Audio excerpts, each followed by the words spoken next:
doing another series on our family law matters, and today we're talking about custody. I've been doing this for 20 years, and probably custody trials are the very first question that you have when you're going through a family law matter. What's going to go on with my children?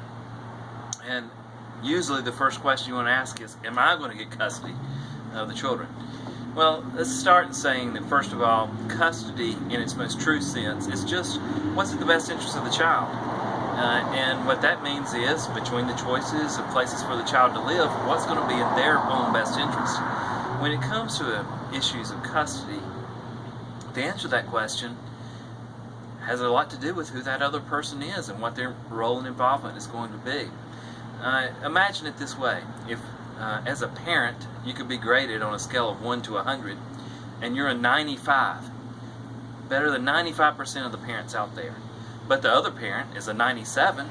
In theory, it may be in that child's best interest to be with them. Same could be true if you're a 7 as a parent, a terrible parent, but the other person is a 2, you may end up in custody.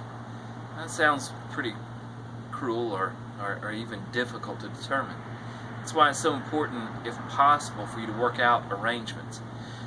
In some of our larger cities, where voters tend to be a little bit more interested in rights across the board, you're looking at a 50-50 split almost every time. In some of our more rural counties, judges are more apt to say one parent is going to be a custodian, the other parent is going to have weekend visitation.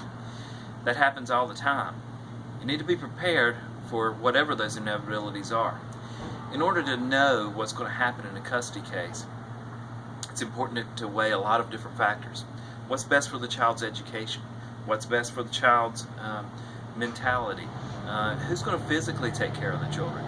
All those things are so important. That's why it's important that when you're going through a custody situation, that you can talk to an attorney. We have free consults and look forward to talking to you about your case. Thanks.